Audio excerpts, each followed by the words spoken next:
Hi guys, welcome to OJ Trades. We're going through the FTI Performance Manual and we're in Module 2, building an operating system, a trading operating system. We've gone through chapter 3 and 4 yesterday, and today we'll go over chapter 5 and 6. Let's dig in. Chapter 5, it says, managing your energy like a professional. Time is fixed, energy is renewable. Professional traders learn to protect both. This is good. Time is always fixed. You can't run out. You can't outrun time. You can't beat against time. You just have to learn how to manage time because it's fixed, it's constant. But energy is something that can deplete, that can grow, that can go down and up. So you should focus more on energy. You need to know when you're tired. You need to know when you're at your best. You need to know when you're at your A game. All those come up with energy. And it says here, time is equal. Everyone receives the same amount of time, but not the same level of energy. Market rewards preparation, not mere availability. Exactly. Time is equal. Me and you, we have put 24 hours a day. We have the same time in the day. We have the same, you know, irrespective of what goes on in that time. But we are given the same time. We are given the same time in the day. There's no doubt about that. So what changes is the energy. But we don't have the same level of energy. We don't have the same level of energy resources. So what would you do? Market doesn't even reward availability. It doesn't. Like I said, more time in the market doesn't mean more profitability. No. Most people trade 30 minutes, only spend 30 minutes in the market, 20 minutes in the market, 1 hour in the market, depends. But they put more energy, or say they spend more of their time in preparation because they know that more time in the market doesn't equal profitability. Spending more time in preparation gives you the edge. You need to spend less time in the market. Say the more time you spend in preparation, the less time you spend in execution. It's as simple as that. You see, we have types of energy, and I'm going to discuss a few types of them. You get the book and you read more on it. We have the physical energy, sleep, nutrition, hydration, exercise. Part of the trading system should not be separate from these things. We should have them all incorporated inside it. And we have the mental energy, the mental clarity, which drives focus. We have patience, we have decision making, all these things. You protect these routines, you reduce the distractions. These are the mental energies. Then we have the emotional energy, where the winning, the losses, the uncertainty in the market, it joins your emotions. But a professional trader learns how to recover from these emotions instead of carrying it over.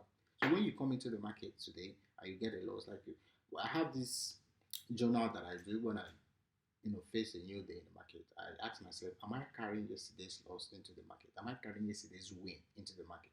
Yes, a loss when you're carrying yesterday's loss, it means I might be experiencing FOMO. I don't want to lose more money, or might be experiencing revenge. I want to, revenge trade. All these things are leaks. When you face the emotional, when you recover emotionally from the loss, you don't carry these things over. It comes in form of revenge trading. It comes in form of FOMO, fear of missing out, or fear of losing more money. Then when you win the trade yesterday, you carry it over to the next day. You're either being overconfident, you're being complacent, like you marry your bias too much because you have this overconfidence in yourself that yes, I did well yesterday, is the most I'm going to do well today. You see that? So, but when you drop whatever it is that happened yesterday and come into the new day mentally correct, having a focus on the day, you're going to kill it. Then we have the last one, the spiritual energy. This is subjective and the trader. If you're a Christian, Muslim, whatever your religion is, if you're meditating, whatever your spiritual guidance is, you go into that because we all need that alliance where we have our quiet reflections and the stillness. Market is stressful already. You need to have an outlet, a way you keep calm. Let's move on. Then let me give you this. He said that you protect your peak hours. He said reserve highest energy hours for analysis and execution rather than distractions. These are what I call peak hours. You protect them. So instead of focusing on execution or get just trying to get into the market because you feel like, okay, this is it. No, put more energy into preparation. You see that? Reserve your highest energy hours. Your waking up time after your coffees or your work or anything you do. Like those are your peak hours. You put it into preparation. You put it into analysis, execution. That you reserve them more for those times. You have more time to execute perfectly, or more energy, more mental clarity to execute perfectly, rather than having more distractions. I'm going to leave you with this quote for the end of chapter 5. Go back and get this book, read it well. It's like a manual. It says, professional traders do not manage time better than anyone else. Let me read that again. Professional traders do not manage time better than anyone else. Professionals do not manage time better than anyone else. They manage themselves better than everyone else. You see that? They don't try to manage time. They don't try to control time. It's like you yourself. Remember what I said in the previous chapters? I said you need to conquer thyself, identity, all those things. It comes up. So you don't try to manage time. What you do is you manage thyself, which is what you put in the preparations, the executions, everything about yourself that you can control in the market. Remember, you can't control time. You control yourself. And once you do that, the sky is the limit. Let's move on to chapter 6. It says, designing your trading week. A professional doesn't simply manage trading days, they design trading weeks. A lot of us will try to come into the market day to day, day to day. Yes, remember I said always recover from the yesterday's or previous day events. But that doesn't mean there is no team for the week, there is no plan for the week. No. Weekends, you prepare ahead for the week. You don't just prepare for the day to day. You prepare for the week. You say, what are my goals for the week? What am I trying to achieve this week? What are the rules I'm not willing to break this week? And what are the rules I'm following this week? But there is this trader I follow online, strong trader. He even have like a max limits, lots limits for the week, not just day to day.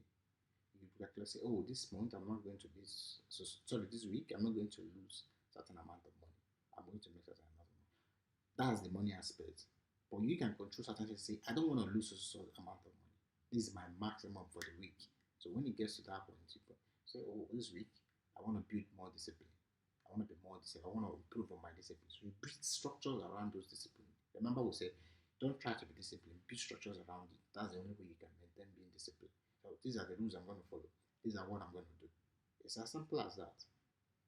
Okay? Stop living day to day. Professionals think in weeks, months, and years. Today's decision fit inside a larger plan. Look at that. Today's decision is like a tiny fraction. Yeah, you might take a loss today, or you might, let me put it out, go up your account. Your accounts are blown in a day, and you've blown your account today, you've lost a lot of money for the day, or there's so many things in the market that could go wrong. And you're there, ruminating, thinking, but I want you to zoom out. There is always a larger picture. There's a bigger picture in everything. Try zooming out. Say, what are my goals for the year? What are my goals for the month? Remember, I said professional traders track data in quarters, profit data or performance data in quarters, 3 months, 6 months, 4 months. Put it that way. Try zooming out as a trader, even if you're not, where you want to be as a trader. Zoom out 5 years, 3 years, 4 years. The earlier you do that, the better it becomes for you. Instead of trying to ruminate on the day to day, because that's not the way to live as a trader.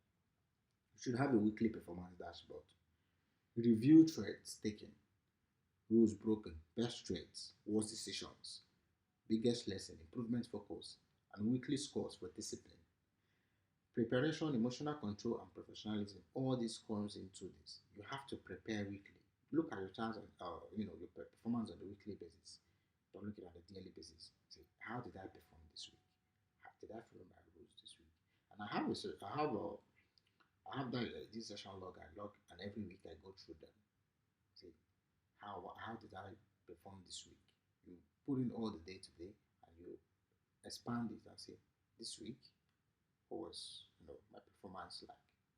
You do that on the month to month. You do that on the quarter by quarter. Then on year to year, zoom out. That's the goal. So let me leave you this for chapter 6, and I want you guys to get this book and dig into it.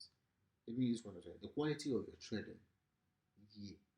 Look at that. The quality of your trading year, not your trading day, not your trading week. The quality of your trading year is hidden inside the quality of your next 7 days. So just zoom out. Cut out the day today. Yes, have goals for the day, but remember those goals for the day are a tiny puzzle or a tiny piece of a bigger puzzle. It's only like a very tiny piece of a larger one. So irrespective of what happens on the day to day, zoom out. Try zooming out as a trader. That's the best thing you can do for yourself. Get this book. If you're interested, give me a follow and a like. I'm trying to grow this channel too. See you on the next one.